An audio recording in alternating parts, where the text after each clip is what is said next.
ഇലക്ഷനൊക്കെ ആയതുകൊണ്ട് നട്ടപ്പാതിര വീഡിയോയിൽ കുറച്ച് എലക്ഷൻ റിലേറ്റഡ് റീൽ വീഡിയോസ് നമുക്ക് എടുത്തിട്ട് റിയാക്ട് ചെയ്യാം. കുറച്ചൊക്കെ ഫണ്ടും കുറച്ചൊക്കെ കാര്യമായിട്ടൊക്കെ പറഞ്ഞിട്ട് പോവുകയാണ്. ഇനി ഇങ്ങനെ കുറച്ച് ദിവസം ഇങ്ങനെ എലക്ഷൻ വെച്ച് തള്ളാം. അപ്പം എന്താണെങ്കിലും നമ്മൾ ആദ്യം എടുത്ത് നോക്കുന്നത് ഒട്ടകത്തിൻ്റെ ഗോപാലകൃഷ്ണൻ്റെ വീഡിയോ ആണ്. ഗോപാലകൃഷ്ണൻ എന്തോ ഗുരുവായൂരപ്പൻ വിളിച്ചുന്നോ രക്ഷിക്കണമെന്ന് പറഞ്ഞുന്നോ ഹിന്ദു MLA ഇല്ലാന്നോ മാതൃകാ പെരുമാറ്റച്ചട്ടമൊക്കെ ഉള്ള സമയത്തും ഇതുപോലെയൊക്കെ റീലിട്ടിട്ട് പറഞ്ഞിട്ടും ഇവിടെ ഒരു രീതിയിലുള്ള കാര്യങ്ങളും ഗോപാലകൃഷ്ണനെതിരെ എടുത്തില്ല എന്നുണ്ടെങ്കിൽ എലക്ഷന് വേണ്ടി ഉണ്ടാക്കി വെച്ച മോഡൽ കോഡ് ഓഫ് കോണ്ടക്റ്റ് ഒക്കെ എന്തിനെന്നുള്ളൊരു ചോദ്യം ബാക്കിയാണ്. എന്താണെങ്കിലും ഒട്ടകമിട്ട വീഡിയോ നമുക്കൊന്ന് കാണാം. ഒരു ഹിന്ദു MLA ഇടതും വലതും നിർത്തിയിട്ടില്ല. അന്തർദേശീയ തീർത്ഥാടന കേന്ദ്രമാണ് ഗുരുവായൂർ. എന്തുകൊണ്ടൊരു ഹിന്ദു MLA ഇല്ല? നമസ്കാരം. കൊടുങ്ങല്ലൂരമ്മയുടെ നടയിൽ നിന്ന് ഗുരുവായൂരപ്പന്റെ നടയിലേക്കുള്ള എൻ്റെ ഈ വരവ് ഭഗവാൻ ഗുരുവായൂരപ്പൻ വിളിച്ചിട്ടാണ്. കഴിഞ്ഞ അരനൂറ്റാണ്ടായി ഈ ഗുരുവായൂരപ്പന്റെ മണ്ണ് അമ്പലക്കൊള്ളക്കാരുടെയും അമ്പലവിരോധികളുടെയും കൈകളിലാണ്. ഒരു ഹിന്ദു MLA ഇടതും വലതും നിർത്തിയിട്ടില്ല. അന്തർദേശീയ തീർത്ഥാടന കേന്ദ്രമാണ് ഗുരുവായൂർ. എന്തുകൊണ്ടൊരു ഹിന്ദു MLA ഇല്ല? അരനൂറ്റാണ്ട് കാലത്തെ അമ്പലക്കൊള്ളക്കാരുടെയും അമ്പലവിരോധികളുടെയും തടവറയിൽ നിന്നോ ഈ ഗുരുവായൂരപ്പന്റെ മണ്ണിനെ മോചിപ്പിക്കാനാണ് എന്നെ ഗുരുവായൂരപ്പൻ വിളിച്ചിരിക്കുന്നത്. നിങ്ങളെല്ലാവരും എന്നോടൊപ്പം ഉണ്ടാവണം. നമസ്കാരം. ലക്ഷക്കണക്കിന് ഭക്തജനങ്ങൾ പോയി വരുന്ന അമ്പലനട, അവർ വിളിച്ച് കരയുന്ന ഗുരുവായൂരപ്പൻ, അവരെന്നെ വിളിച്ച് പറയുന്നത് രക്ഷിക്കണമെന്ന്. ആ ഗുരുവായൂരപ്പൻ തന്നെ വിളിച്ച് രക്ഷിക്കാൻ പറഞ്ഞു എന്നൊക്കെ പറഞ്ഞുള്ള റീലിടുമ്പോണ്ടല്ലോ കുറച്ച് നാണവും മാനവും വേണം മിസ്റ്റർ ഒട്ടകം. ഇതാണ് തന്നെ ഒട്ടകം എന്ന് പറയുന്നത്. ഇത്ര സ്ഥലം കിട്ടിയാൽ താൻ ഇങ്ങനെ നുഴഞ്ഞു കയറും. ജയിപ്പിച്ച് വിടല്ലേ മക്കളെ. വർഗീയത എന്നൊക്കെ പറഞ്ഞു കഴിഞ്ഞിട്ട് എക്സ്ട്രീമാണ് ഇവനൊക്കെ അടിച്ചുകൊണ്ടിരിക്കുന്നത്. അല്ല, ഞാനൊരു കാര്യം, ഈ ഒരു ഗുരുവായൂർ അമ്പലവും ഹിന്ദുക്കൾ മാത്രമേ ഉള്ളൂ എന്നാണ് എൻ്റെ വിചാരം. ഹിന്ദു MLA മറ്റത് മറച്ചത്. ഇവിടെയാണ് ഇതൊന്നും ചോദ്യം ചെയ്യാനോ അല്ലെങ്കിൽ ഇതിനെതിരെ ഒരു കേസായിട്ട് പോകാനോ ഒരാളും ഇല്ലല്ലോ. മോഡൽ കോഡ് ഓഫ് കോണ്ടക്റ്റ് വരെ ലംഘിച്ചുകൊണ്ട് ഇതുപോലുള്ള പിഴപ്പുകേടുകൾ വിളിച്ചു പറയുമ്പോൾ, ഇതുപോലുള്ള തന്തയില്ലാത്തരങ്ങൾ വിളിച്ചു പറയുമ്പോൾ ചോദ്യം ചെയ്യാൻ ആരെങ്കിലും വേണം എന്ന് എനിക്ക് പറയാനുള്ളൂ. അറ്റ്ലീസ്റ്റ് ഓപ്പോസിറ്റുള്ള പാർട്ടിയിൽ നിൽക്കുന്ന കാൻഡിഡേറ്റ്സിന് വേണ്ടിയിട്ടെങ്കിലും നിങ്ങൾ ആരെങ്കിലും ഇവനെതിരെ കൊണ്ടുപോയി ഒരു കേസെങ്കിലും ഇട്ട് കൊടുക്കുക. അതിനെങ്ങനെ പച്ചവർഗീയത പറഞ്ഞ PC അടക്കം ഇവിടെ സീറ്റ് കൊടുത്ത ടീംസല്ലേ, അതുകൊണ്ട് കാര്യമില്ല. ഈ temple, mosque, church, gurdwara or any place of worship shall not be used as place for election propaganda including speeches, posters, music etcetera on the election time എന്നുള്ള മോഡൽ കോഡ് ഓഫ് കോണ്ടക്റ്റിൽ എഴുതി വെച്ച കാര്യങ്ങൾ വളരെ പച്ചയ്ക്ക് വയലേറ്റ് ചെയ്യുന്ന ഒരു റീൽ വീഡിയോ ആണ് ഇപ്പോൾ നിങ്ങൾ കണ്ടത്. ഇത് മാത്രമല്ല, കാസ്റ്റും കമ്മ്യൂണലും ആയിട്ടുള്ള എലക്ഷന് നിൽക്കുന്ന ആളുകൾ ഹൂവർ ലൈക്ക് എന്താ പറയുക, ഏത് വ്യക്തിയാണെങ്കിലും വോട്ടേഴ്സിൻ്റെ കാസ്റ്റോ കമ്മ്യൂണൽ ഫീലിങ്സിനെയോ ഒക്കെ എന്താ പറയുക തട്ടുന്ന രീതിയിൽ, അവർക്കത് വ്രണപ്പെടുന്ന രീതിയിലുള്ള പരാമർശങ്ങൾ നടത്തി റീൽസ് ചെയ്യാനോ വീഡിയോ ചെയ്യാനോ അവരുടെ പ്രചരണങ്ങൾ നടത്താൻ പാടില്ല എന്നൊക്കെ ഉള്ള റൂൾസ് ഇവിടെ നിൽക്കുന്ന സമയത്താണ് ഇതുപോലുള്ള വർഗീയത കലർത്തിയ അല്ലെങ്കിൽ വർഗീയതയ്ക്ക് മാത്രം വേണ്ടി എടുക്കുന്ന റീലുകൾ എടുത്തിട്ട് അതിലിപ്പോഴും ന്യായീകരിച്ച് മെഴുകി ഗോപാലകൃഷ്ണനെ പോലുള്ളവർ ഇവിടെ എലക്ഷൻ പ്രചരണങ്ങളുമായിട്ട് മുന്നോട്ട് പോകുന്നത്. BJP ആയതുകൊണ്ട് പ്രത്യേകിച്ച് ഈ കാര്യത്തിലൊന്നും ഒരു തീരുമാനം ആരും എടുക്കുന്നുള്ളത് എനിക്ക് തോന്നുന്നില്ല. ഇനി അടുത്ത കുറച്ച് പൊളിട്രിക് നാടകങ്ങൾ ഞാൻ കാണിച്ചു തരാം. രാജീവ് ചന്ദ്രശേഖർ അങ്ങേരുടെ PR പരിപാടികളിൽ പാളിപ്പോയൊരു ഐറ്റമാണിത്. കുറച്ച് കുട്ടികൾ വന്നിട്ട് ഇങ്ങേർക്ക് കുറച്ച് പൈസ കൊടുക്കാൻ നേരത്ത് എൻ്റെ പൊന്നെ ഈ സ്റ്റേജ് സാധനങ്ങളുണ്ടല്ലോ, അതായത് പണ്ട് സിനിമയിലൊക്കെ ഉണ്ടാക്കിയെടുത്ത് വെച്ചൊരു ഐറ്റങ്ങളൊക്കെ അതുപോലത്തെ ഒരു ഐറ്റം. അയ്യോ അത് എന്തൊരു ആക്ടിങ്, അങ്ങനത്തെ ഒരു ഐറ്റം. രാഷ്ട്രീയക്കാരുടെ ഉത്തരവാദിത്തമാണ് നിങ്ങളെ സഹായിക്കാൻ, നിങ്ങൾ എന്നെ സഹായിക്കരുത്. ഇല്ല, ഞങ്ങളെ കൊണ്ട് വരുന്ന ഒരു ചെറിയ മനസ്സുകൊണ്ട് സ്വീകരിച്ചു. Thank you. സന്തോഷം രാജീവ്. Thank you. ഞാൻ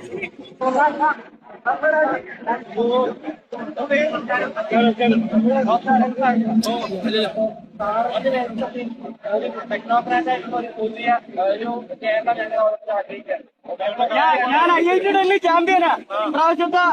ഇപ്രാവശ്യം കോമ്പറ്റീഷൻ ഞങ്ങൾ ഐഡിയട്ടോ ജയിച്ച ഞങ്ങളാ. അപ്പൊ ഞാൻ പറഞ്ഞത് ഞങ്ങൾക്ക് ഈ ചാൻസ് ആണ് കിട്ടിയിട്ടുള്ളത്.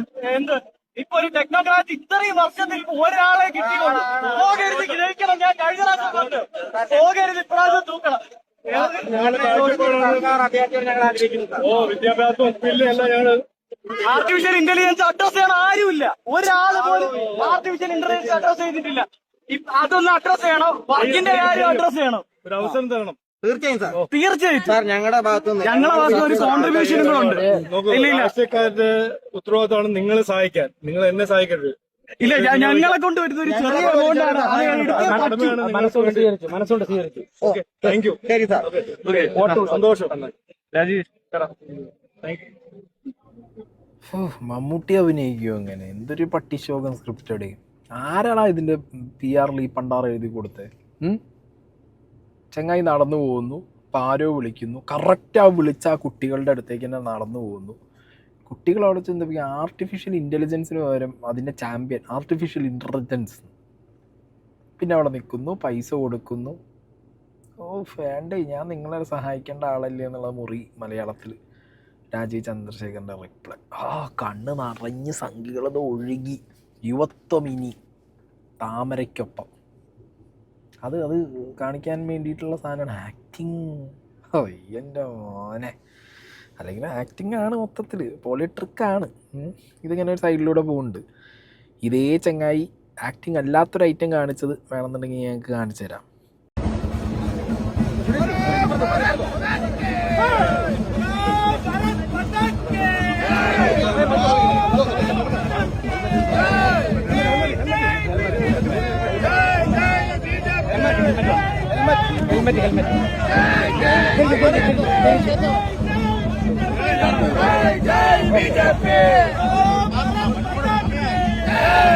ടെക്നോക്രാറ്റ് ആയിട്ടുള്ള ലീഡറാണ്.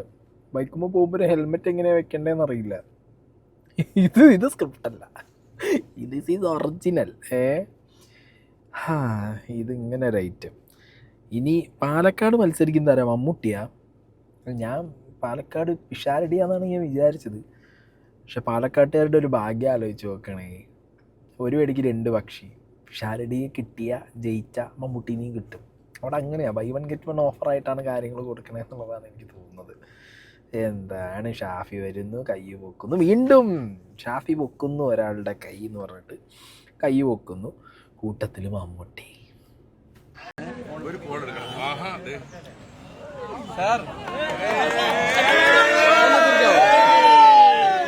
നോമിനേഷൻ കൊടുക്കാൻ പോവാണ് കേട്ടോ. ഒന്ന് കാണിക്കാവോ? ക്യാമറയിൽ ഒന്ന് കാണിക്കാവോ? ഓക്കെ. ഇവിടെ കൂടെ ഒന്ന് കണ്ടോട്ടെ. മമ്മൂക്കയാണ് കേട്ടോ. എല്ലാവരും ഇതോടുകൂടി മമ്മൂട്ടി ഒഴിവാക്കി. ഇനി പിഷാരടിനെ എടുക്കും തോന്നുന്നില്ല. കാരണം ഇത്രകാലം ഒരു മുതലാക്കൽ സെറ്റപ്പ് എനിക്ക് തോന്നിയിട്ടുണ്ടായിരുന്നില്ല. ഇത് മമ്മൂട്ടിക്ക് തന്നെ തോന്നിക്കാണും. ഏത് ഉള്ള മീഡിയയിൽ ഫുള്ള് പൊക്കി കാണിക്കുകയും ചെയ്ത്. മമ്മൂക്ക അതിനിടയിൽ ഫുള്ള് കോമഡി. വീഡിയോനകത്ത് ഇങ്ങനെ തംസപ്പ് കാണിച്ചിട്ട് മീഡിയനെ കാണിച്ചാന്ന് കണ്ടപ്പോൾ മെല്ലെ ക്യാമറയിൽ ഇങ്ങനെ കയ്യോട് വെച്ച് ഇനിയിപ്പോൾ എന്നെ അങ്ങനെ കാണാറ്. എന്തൊരു ഗതികേട്. അല്ല, പറഞ്ഞിട്ട് കാര്യമില്ല. ഓരോ തന്ത്രങ്ങളല്ലേ രാഷ്ട്രീയക്കാർക്ക്. ഓരോരോ ഇതേപോലുള്ള നാടകങ്ങൾ കാണിച്ചില്ലേ പിടിച്ച് നിൽക്കാൻ പറ്റൂ. നേരത്തെ പറഞ്ഞ പോലെ പാലക്കാട്ടുകാരെ ഭാഗ്യമില്ല, എന്ത് ചെയ്യാനാ? By 1 get 1 ഓഫറാണല്ലോ. പിഷാരടീനെ എടുത്താൽ മമ്മൂട്ടീനെ ഇതേപോലെ ഇടയ്ക്കിടയ്ക്ക് കാണാം.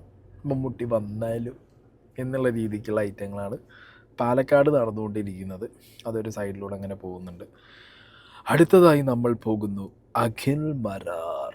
എൻ്റെ മോനെ, അഖിൽ മാരാറെ പോസ്റ്റർ നിങ്ങൾ കണ്ടില്ലേ? ഏതാ സിനിമ തോൽക്കും ആ റേഞ്ച് ഐറ്റം. പക്ഷെ വയനാട് വീട് വെച്ച് കൊടുക്കുന്നതിനെക്കുറിച്ച് ചോദിച്ചു കഴിഞ്ഞാൽ ആശാൻ അത് ചോദിച്ചാൽ മാത്രം എന്താ പറയുക, ചക്കാന്ന് ചോദിച്ചാൽ മാങ്ങ, അത് പിന്നെയും ക്ലോസാണ് ചക്കയും മാങ്ങയും. ആണെങ്കിൽ ചക്കാന്ന് ചോദിച്ചു കഴിഞ്ഞാൽ ബസ് എന്ന് പറയില്ലേ, അതുപോലത്തെ എക്സ്ട്രീം ആയിട്ടുള്ള കാര്യങ്ങളാണ് പിച്ചും പേയും വിളിച്ചു പറഞ്ഞുകൊണ്ടിരിക്കുന്നത്. ഒരു വീട് വെച്ച് കൊടുക്കാമെന്ന് പറഞ്ഞിട്ട് ചെയ്തു കൊടുത്തില്ല. അതിൽ കുറെ വയനാട് വീട് കേരളത്തിൽ വാഗ്ദാനം ചെയ്ത ഒരാൾ പോലും വെച്ചു കൊടുത്തിട്ടില്ല. അതിന്റെ കാരണം സർക്കാരാണ്. അവിടെ വെച്ചു കൊടുക്കണമെന്നുണ്ടെന്നുണ്ടെങ്കിൽ സർക്കാർ ഭൂമി ലഭ്യമാക്കണമായിരുന്നു. സർക്കാർ അവരോട് പൈസ ആവശ്യപ്പെട്ട് കഴിഞ്ഞാൽ ഞാൻ ഇപ്പോൾ എൻ്റെ അടുത്ത് 20 ലക്ഷം രൂപ സർക്കാരിന് കൊടുക്കാൻ പറഞ്ഞാൽ എനിക്ക് ഭ്രാന്താണോ? ഇയാൾ ഒരു കള്ളന്മാരായതുകൊണ്ടല്ലേ നമ്മൾ ഉമാർക്ക് കൊടുക്കുക, അത് നമ്മൾ തന്നെ നേരിട്ട് ചെയ്യാൻ വേണ്ടിയിട്ട് നമ്മൾ പറഞ്ഞത്. അപ്പോൾ ഇവരെ നമുക്ക് വിശ്വാസമില്ലാത്തതുകൊണ്ടാണ് പല ആൾക്കാരും പല മുതലാളിമാരും പറഞ്ഞത് ഞങ്ങൾ നേരിട്ട് ചെയ്യാമെന്ന്. അത് ബോബി ചെമ്മണ്ണൂരും പറഞ്ഞിട്ടുണ്ട്, യൂസഫ് അലിയും പറഞ്ഞിട്ടുണ്ട്, കേരളത്തിലെ ഒരുപാട് മുതലാളിമാർ പറഞ്ഞിട്ടുണ്ട്. ഒരു 750-850 വീടുകൾ പല ആൾക്കാരും വാഗ്ദാനം ചെയ്തിട്ടുണ്ട്. ഇവർക്ക് താല്പര്യമില്ലാഞ്ഞിട്ട് ഇവരെ പൈസ ഇല്ലാഞ്ഞിട്ടൊന്നും ആയിരുന്നില്ല. വയനാട്ടിൽ വീട് വെച്ച് കൊടുക്കണമെന്നുണ്ടെങ്കിൽ സർക്കാർ അവരുടെ കൂടെ നിൽക്കണം. അതിന് പകരം പൈസ കഴിഞ്ഞാന്ന് പറഞ്ഞുകൊണ്ടിരുന്ന ഒരു മനുഷ്യൻ സഹായിക്കും. എന്താണ് അഖില ഈ പറയണേ? എത്രയോ പേര്, എത്രയോ NGOസും ഇൻഡിവിജ്വൽ ആയിട്ടുള്ള ആളുകളൊക്കെ വീട് വെച്ച് കൊടുത്തതൊക്കെ നമ്മളെ കണ്ണിൻ്റെ മുന്നിലുണ്ട്. ഓക്കെ, അപ്പം അഖിൽ എന്തുകൊണ്ട് വീട് വെച്ച് കൊടുത്തില്ല എന്നുള്ള ചോദ്യത്തിനാണ് അഖിൽ ഉത്തരം പറയേണ്ടത്. ഇവിടെയൊക്കെയാണ് അഖിലിൻ്റെ പ്രശ്നം, മനസ്സിലായോ? അഖിലിൻ്റെ തന്നെ കഴിഞ്ഞ ദിവസത്തെ വേറൊരു ഐറ്റം ഞാൻ കണ്ട്. എൻ്റെ ഫേസ് ഒരാൾക്ക് തിരിച്ചറിയാൻ പരിചയപ്പെടുത്തേണ്ട ആവശ്യമില്ല. ഒരുപാട് പേർക്ക് എന്നെ അറിയാം, സോഷ്യൽ മീഡിയ വഴിയായാലും ചാനൽ വഴിയായാലും. അപ്പോൾ ഇന്ന ആളാണ് അഖിൽ മാരാർ, ഇനി അയാൾക്ക് ഞാൻ എന്തിനു വോട്ട് കൊടുക്കണം എന്നതാണ് രണ്ടാമത്തെ ചിന്ത. ആ രണ്ടാമത്തെ ചിന്ത അവരിലേക്ക് എത്തിക്കണമെങ്കിൽ 100 ദിവസത്തെ ബിഗ് ബോസ് കണ്ടിട്ടുള്ള ആർക്കും എനിക്ക് വോട്ട് ചെയ്യാൻ തോന്നും. ഇപ്പോൾ ബിഗ് ബോസാ വോട്ടിങ് അറിയില്ലായിരുന്നു. ഈ ഇലക്ഷൻ അപ്പോൾ ഹോട്ട്സ്റ്റാറിൽ നടക്കണേ. വോട്ടപ്പം അങ്ങനെ ഹോട്ട്സ്റ്റാറിലാണോ ചെയ്യണ്ടേ? അല്ലെങ്കിൽ ബിഗ് ബോസ് കഴിഞ്ഞ്, ബിഗ് ബോസ് അല്ല, Bigg Boss is a stepping stone. അത് കിട്ടി. അഖിലിന് ടാസ്ക് കൂടുതലാണ് തൃക്കാക്കര, നല്ല പണിയാണ്. റോബിന് കുണ്ടറുള്ള പോലെയല്ല. റോബിലെ കുണ്ടറയിലെ ബാൾ പ്രയോഗം ഞാൻ വേറെ വയ്ക്കാം. പക്ഷെ അതുപോലെ അല്ല അഖിലിന് കുറച്ചും കൂടി ടഫ് സീനാണ്. കുണ്ടറക്കാർക്ക് റോബിൻ രാധാകൃഷ്ണൻ്റെ ഒരു സംഗതി എന്ന് പറഞ്ഞു കഴിഞ്ഞാൽ അതിനകത്ത് കുറച്ചും കൂടിയും എന്താ പറയുക, വർക്ക് ചെയ്യാനൊന്നുമില്ല.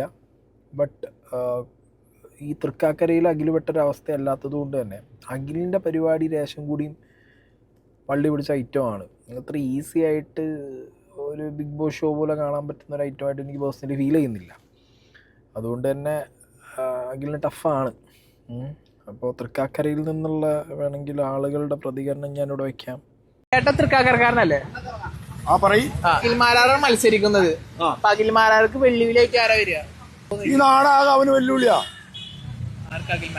പിന്നില്ലേ, ഈ നാട് മൊത്തം അവനെതിരാ. എന്ത് ക്വാളിറ്റി അവനുള്ളൂ, എന്ത് രാഷ്ട്രീയം ഉള്ളത്?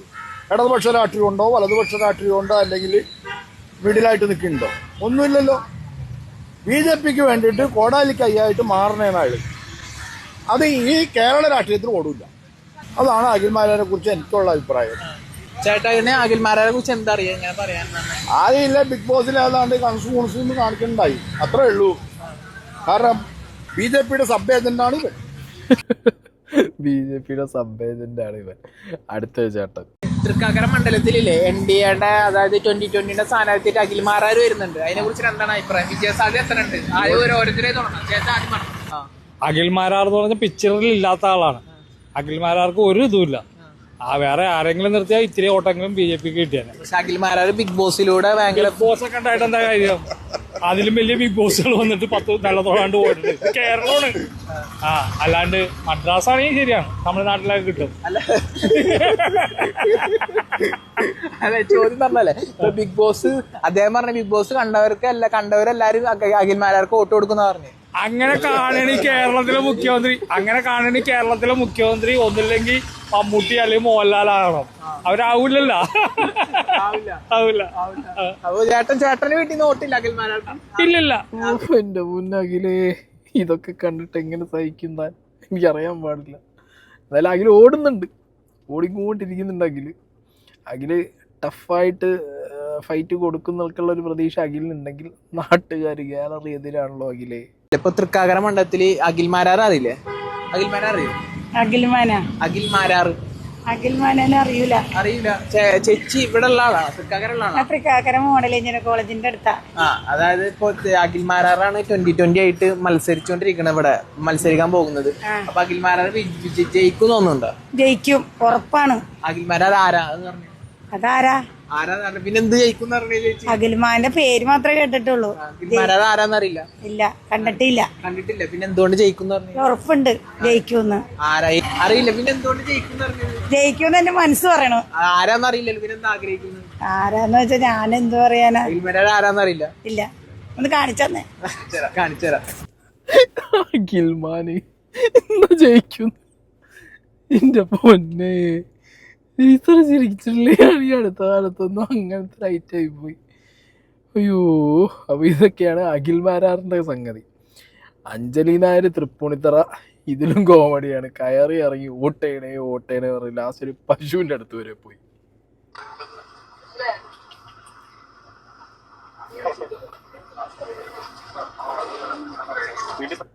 ആരെങ്കിലും ഒന്ന് പറഞ്ഞു കൊടുക്ക്, പശുവിന് ഓട്ടില്ല ഇപ്പം 36 കണ്ട എല്ലായിടത്തും കയറി ഇറങ്ങി ഓട്ടി വയ്ക്കുന്നുണ്ട്, വർക്ക് ചെയ്യുന്നുണ്ട് കേട്ടോ. പക്ഷേ പശുവിന് ഓട്ടില്ല എന്നുള്ളതാണ് അതിൻ്റെ സത്യം. ഇനി നമുക്ക് doctor Robin Radhakrishnan, okay, Kundara സ്ഥാനാർത്ഥി റോബിൻ രാധാകൃഷ്ണൻ്റെ വാളേന്തിയ മറ്റേ തുള്ളൽ, കരിങ്കാളനല്ലേ കാളിയല്ലേ കാളനാക്കി എന്നുള്ള സാധനം നമുക്ക് കാണാം.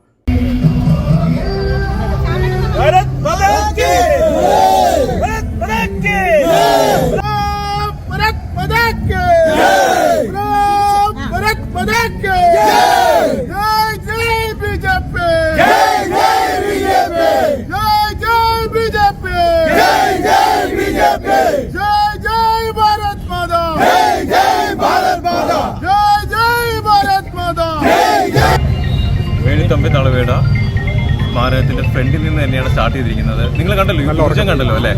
സോ ഇത്രയും പവറോടുകൂടി തന്നെയാണ് കുണ്ടറയിൽ നിന്ന് സ്റ്റാർട്ട് ചെയ്യാൻ പോകുന്നത്. ഈ ഇലക്ഷന് കുണ്ടറയിൽ NDA BJP ജയിച്ചിരിക്കും.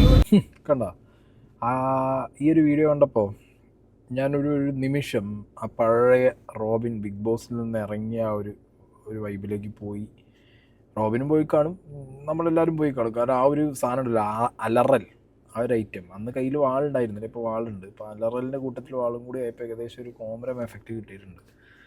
റോബിനും എഗെയിൻ ഞാൻ പറയുന്നു, ഈ ഒരു ഇലക്ഷൻ ടൈമിൽ ഇതുപോലെ വാളെടുത്തിട്ടുള്ള ചാടിക്കളി മോഡൽ കോഡ് ഓഫ് കോണ്ടക്റ്റിന് എതിര് തന്നെയാണ്. Okay, carrying weapon such as fire arms, spheres, swords and sticks in public places has been prohibited എന്നുള്ളൊരു ഐറ്റം ഉണ്ട്. അതും കാൻഡിഡേറ്റ് ആയിട്ട് നിൽക്കുന്ന ഒരാൾ ഇതുപോലെ ഇനിയിപ്പോൾ ഡമ്മി വാളാണെന്ന് പറഞ്ഞാലടക്കം, അതോ വേലുത്തമ്പി ധവളയ്ക്കൊരു എന്താ പറയുക ട്രിബ്യൂട്ടായിട്ട് ചെയ്തു എന്നൊന്നും പറഞ്ഞിട്ട് കാര്യമില്ല. മനസ്സിലായോ?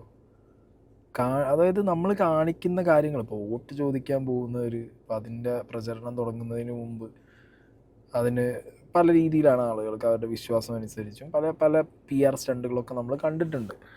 ഇതൊരു നോർത്ത് ഇന്ത്യൻ മോഡൽ വാളെടുത്ത് തുള്ളൽ എന്നുള്ളൊരു ഐറ്റത്തിലേക്കൊക്കെ ഇത് അങ്ങോട്ട് ചെല്ലും, അതങ്ങനെയൊക്കെ ആവും. മനസ്സിലായോ? അപ്പോൾ എനിക്ക് കണ്ടപ്പോൾ തോന്നി RSSൻ്റെയും സംഘപരിവാറിൻ്റെയൊക്കെ നോർത്തിലുള്ള പോലത്തെ വാൾ മുക്കിപ്പിടിച്ചിട്ടുള്ള പരിപാടികളൊക്കെ കേരളത്തിൽ റീക്രിയേറ്റ് ചെയ്തൊരു ഐറ്റം പോലെ എനിക്ക് ഫീൽ ചെയ്തു. അതൊക്കെ എൻ്റെ പേഴ്സണൽ, കാരണം എനിക്ക് ഈ പാർട്ടിയെ ഇഷ്ടമല്ല, ഇതിൻ്റെ ആശയങ്ങളും ഇഷ്ടമില്ല. അപ്പോൾ അതും പിടിച്ച് നിൽക്കുന്ന സമയത്ത് ഇമാതിരി കോമാളിത്തരം കാണിച്ച് കാണുമ്പോൾ സത്യം പറയാലോ അളിയാ, കോമന റോബിൻ എന്നുള്ള പേരാണ് വിളിക്കാൻ പോകുന്നത്. ആ കാര്യം പറയാലോ, ആ രീതിക്കാണ് കൈകൂപ്പി ആളുകളുടെ മുന്നിൽ. ഇപ്പം കൈകൂപ്പുക എന്ന് പറയുന്നത് ഒരു റെസ്പെക്റ്റാണ്, അല്ലാതെ വേറെ ഒന്നുമല്ല. അങ്ങനെയൊക്കെ ആളുകളുടെ മുന്നിൽ ചിരിച്ച് അങ്ങനെയൊക്കെയാണല്ലോ ആളുകൾ വോട്ട് ചോദിക്കാൻ പോവാറ്, അല്ലെങ്കിൽ അവരുടെ പ്രചരണ റാലി തുടങ്ങാറ്. അല്ലാതെ വാളെടുത്ത് പൊക്കിപ്പിടിച്ച് ഭാരതമാതാവിന് വിളിക്കാൻ കയ്യിലെന്തിനാ വാള്? ഇനിയിപ്പോൾ വേലുത്തമ്പി തളവയ്ക്ക് ഒരു ട്രിബ്യൂട്ട് കൊടുക്കാനാണെന്നുണ്ടെങ്കിൽ രാജഭരണം കഴിഞ്ഞു, അങ്ങേരുടെ കാലം കഴിഞ്ഞു. അങ്ങനെ വാളോ കോപ്പോ കുന്തോ കുടച്ചക്രം ഉണ്ടെങ്കിൽ അയാളെ കയ്യിൽ വെച്ചുകൊണ്ടിരിക്കണം. മനസ്സിലായ? അല്ലാതെ ഇപ്പം അത് ട്രിബ്യൂട്ടാണെന്നൊക്കെ പറഞ്ഞെടുത്ത് കയ്യിൽ വെച്ചിട്ട് പബ്ലിക്കായിട്ട് ഇതേപോലുള്ള അട്രോസിറ്റീസ് കാണിക്കുക എന്നൊക്കെ പറഞ്ഞു കഴിഞ്ഞാൽ ലോക കോമഡിയും തോൽവിയാണേ. അപ്പം ഇങ്ങനെ കുറേ ഐറ്റങ്ങൾ ഒരു സൈഡിൽ വേറെയും പോയിക്കൊണ്ടിരിക്കുന്നുണ്ട്. അങ്ങനെ ആകെ മൊത്തം എലക്ഷൻ കോമഡികളും എലക്ഷൻ റീൽസിൻ്റെ കോമഡികളും എടുത്തു നോക്കിക്കഴിഞ്ഞാൽ ഒരു ദിവസം നമുക്ക് ചിരിക്കാനുള്ള വക ഇവർ തന്നെ ഇഷ്ടംപോലെ ഇട്ട് തരുന്നുണ്ട്. മനസ്സിലായില്ലേ? ഈ നാളുകളിലും വരും ദിവസങ്ങളിലും എന്തൊക്കെ കാണേണ്ടി വരും എന്നുള്ളതൊക്കെ നമുക്ക് എന്താണെങ്കിലും നോക്കാം. ഇതിനിടയിൽ ചാണ്ടി ഉമ്മൻ ഒരു വേറിട്ട ശബ്ദമാവുന്നുണ്ട്. കുറച്ചും കൂടി ഒരു ഡിജിറ്റലൈസ്ഡ് പ്രചരണ രീതികൾ, പോസ്റ്റേഴ്സും കാര്യങ്ങളൊന്നും ഇല്ലാതെ, വണ്ടി തിരക്കൊന്നും ഉണ്ടാക്കാതെ സൈക്കിളിലൊക്കെ പോയിട്ടൊക്കെയുള്ള അങ്ങനത്തെ ഗിമിക്കുകളൊക്കെ കാണിക്കുന്നുണ്ട്. ഓക്കെ, അതൊക്കെ മനസ്സുകൊണ്ട് അറിഞ്ഞ് അങ്ങനെ സ്ട്രാറ്റജൈസ് ചെയ്ത്, അതായത് ഒരു എന്താ പറയുക, അച്ഛൻ്റെ പാതയിൽ മകൻ എന്നുള്ള രീതിക്ക് ഓർഗാനിക്കായിട്ട് വന്നതാണോ എന്നും അല്ലെങ്കിൽ അതൊരു PR സ്റ്റണ്ടാണെന്നും ഇത് രണ്ടും പറയുന്നവരുണ്ട്. Okay, I am quite confused on his behaviour. Because ഞാൻ നേരിട്ട് ഈ അടുത്ത ഒരു ക്രിക്കറ്റ് കളിക്കാൻ പോയ സമയത്ത് സംവെയർ ഐ ഫെൽറ്റ്, ഞാൻ പേഴ്സണലി എനിക്ക് തോന്നിയൊരു കാര്യം പറയാം, കുറേയൊക്കെ അങ്ങേർക്ക് ഇൻബോൺ ജീനിൽ ഉമ്മൻചാണ്ടി എന്ന് പറഞ്ഞ ആ ഒരു ഐറ്റം ഉണ്ട്. അതല്ലാതെ അങ്ങേര് കാട്ടിക്കൂട്ടാൻ ശ്രമിക്കുന്ന കുറേ സാധനങ്ങൾ കയ്യിൽ നിന്ന് പോകുന്ന ഐറ്റങ്ങൾ ഉണ്ടെന്ന് എനിക്ക് പേഴ്സണലി ഫീലായി. ഞാൻ എല്ലാവരും പേഴ്സണൽ എൻകൗണ്ടറിൻ്റെ മുകളിൽ പറയും കേട്ടോ. അപ്പോൾ ഈ സൈക്കിളിലുള്ള പോക്കും ഈ പോസ്റ്റേഴ്സ് ഒഴിവാക്കുന്ന പരിപാടി നല്ലതാണ്, മാതൃകാപരമായിട്ടുള്ള കാര്യമാണ്. പക്ഷെ അത് ജെന്യുവനായിട്ട് ചെയ്യണം. അപ്പോൾ നാളെ മന്ത്രിയായാലും ഇതേപോലെ തന്നെ ഒരു ലോ പ്രൊഫൈൽ മെയിൻറ്റെയിൻ ചെയ്താൽ ഇറ്റ്സ് വെൽ ആൻഡ് ഗുഡ്, കുറച്ചും കൂടി ആളുകളായിട്ട് കണക്ട് ചെയ്യാൻ പറ്റും. ബട്ട് സ്റ്റിൽ ഇറ്റ്സ് ലൈക്ക് എന്താ പറയുക, ടു ഏർലി സ്റ്റേജാണ്, too early to comment on it. വരും ദിവസങ്ങളിൽ അതെങ്ങനെ നോക്കും, അത് ഞാൻ ഭയങ്കര ക്യൂരിയസ് ആയിട്ട് കാണുന്നൊരു ഐറ്റമാണ്. എങ്ങനെയാണ് അയാളുടെ വേ ഓഫ് അപ്രോച്ച് എന്നുള്ളത്. ഇപ്പോൾ അത് സക്സസ്ഫുൾ ആയാൽ, അതായത് കുറച്ചും കൂടി ഡിജിറ്റലി പോയി പോസ്റ്റേഴ്സും സംഗതികളും ഒന്നും ഇല്ലാത്തൊരു പരിപാടി, അത് എല്ലാവരും അഡാപ്റ്റ് ചെയ്യാൻ തുടങ്ങിക്കഴിഞ്ഞാൽ നമ്മുടെ നാടിന് കുറച്ചും കൂടി നല്ലതാണ്. കുറേയൊക്കെ അങ്ങനത്തെ പൊല്യൂഷനും പരിപാടികളും തീരും. പിന്നെ ഈ റോട്ടിൽ കൂടി അനാവശ്യമായിട്ട് ജാഥയായിട്ട് ഒച്ചയും വെളി ഉണ്ടാക്കി പോയി 10 ആളെ റീച്ച് പടക്കവും പൊട്ടിച്ച് മോഡിഫൈ ചെയ്ത, അല്ലെങ്കിൽ മോഡിഫൈ ചെയ്ത വണ്ടി ഇവിടെ കാണുന്നതേ പ്രശ്നം. ഇത് മോഡിഫൈ ചെയ്ത വണ്ടികൾ ഒരു ബൈക്കിൻ്റെ മുകളിൽ 4 ആളെയും വെച്ച് പെപ്പര ഊതി ഹെൽമെറ്റും ഇല്ലാതെ അങ്ങനെ ഈ ഇലക്ഷൻ സമയത്ത് കാണിക്കുന്ന അട്രോസിറ്റീസ് ഭയങ്കരമാണ്. മനസ്സിലായോ? സാധാരണ നമ്മളെ ലൈഫിൽ ഇതിനൊക്കെ കിട്ടുന്ന പറ്റി ഈ ഒരു ഐറ്റങ്ങൾക്കൊന്നും കിട്ടില്ല. അപ്പോൾ പിന്നെ പാർട്ടി പ്രവർത്തിക്കുന്ന അർമാദിക്കും, നമ്മളെ സ്വൈര ജീവിതത്തിന് തടസ്സം വരുന്ന രീതിയിലൊക്കെ അവന്മാർ പ്രവർത്തിക്കും. അതൊന്നും ഇല്ലാത്തൊരു കുറച്ചുകൂടി ക്ലീനായുള്ള പ്രചരണം നടത്തിയാൽ അടിപൊളിയായിരിക്കും. അതിനൊരു ഇനീഷ്യേറ്റീവ് തുടങ്ങി വെച്ച ചാണ്ടി ഉമ്മൻ കൊള്ളാം. ഇനി അത് ഓർഗാനിക്കായിട്ട് വന്നാണെങ്കിൽ അതിലും അടിപൊളി. ഇനി എല്ലാ PR സ്റ്റണ്ട് ആണെന്നുണ്ടെങ്കിലും ഇറ്റ്സ് എന്താ പറയുക, അഡാപ്റ്റ് ചെയ്യാൻ പറ്റിയൊരു ഐറ്റമാണ്. ഓക്കെ, കേരളം കുറച്ചും കൂടി അങ്ങനെ പോകണം, കുറച്ചും കൂടി ഡിജിറ്റലായിട്ട് പോകുന്നതൊക്കെയാണ് നല്ലത്. അല്ലാതെ അവിടെ കണ്ടോടൊക്കെ കൊടിയും തൂക്കി പോസ്റ്റർ ഒട്ടിച്ച് അങ്ങനെ ഒരു എന്താ പറയുക, എലക്ഷനാണ്, കാർണിവലൊന്നുമല്ലല്ലോ. ആ രീതിയിലൊക്കെ പോകാതിരുന്ന നല്ലത്. കാലം മാറുന്നതിനനുസരിച്ചിട്ട് എല്ലാത്തിലും മാറ്റം പറ്റണല്ലോ. എലക്ഷൻ്റെ പ്രചരണത്തിലൊക്കെ മാറ്റം സംഭവിക്കണം. അത് പബ്ലിക്കിന് മനസ്സിലാവണം. പബ്ലിക്കിൻ്റെ സ്വൈര ജീവിതത്തിനെ തടസ്സപ്പെടുത്തുന്ന രീതിയിലോ സറൗണ്ടിങ്സ് വൃത്തിഹീനമാക്കി പൊല്യൂട്ടഡാക്കി വെക്കുന്ന രീതിയിലുള്ള കാര്യങ്ങളൊന്നും ചെയ്യാതിരുന്നു കഴിഞ്ഞാൽ ഇപ്പോഴല്ലെങ്കിലും ഭാവിയിൽ അതിനൊരു അപ്രിസിയേഷൻ എന്താണെങ്കിലും കിട്ടും അത് ചെയ്യുന്ന ആളുകൾക്ക്. അപ്പോൾ അതും കൂടി മനസ്സിൽ വെക്കുക കാൻഡിഡേറ്റ്സും പാർട്ടികളൊക്കെ. ഓക്കെ, അപ്പോൾ അടുത്ത കുറച്ച് റീൽസ് നാളത്തേക്ക് സെറ്റാക്കേണ്ട ആവശ്യമൊന്നുമില്ല, സെറ്റാവും. രാവിലെ മുതൽ ഇരുന്ന് കണ്ടാൽ മതി, രാത്രി ആകുമ്പോഴത്തേക്ക് കുറേ കിട്ടിക്കോളും. ഇനി ആർക്കെങ്കിലും അങ്ങനെ കിട്ടിയിട്ട് റിയാക്ട് ചെയ്യണമെന്നാണ്, ഞാൻ റിയാക്ട് ചെയ്ത് കാണണമെന്നാണെന്നുണ്ടെങ്കിൽ നിങ്ങൾ എനിക്ക് ഇൻസ്റ്റാഗ്രാമിൽ അയച്ചു തന്നു. I watch.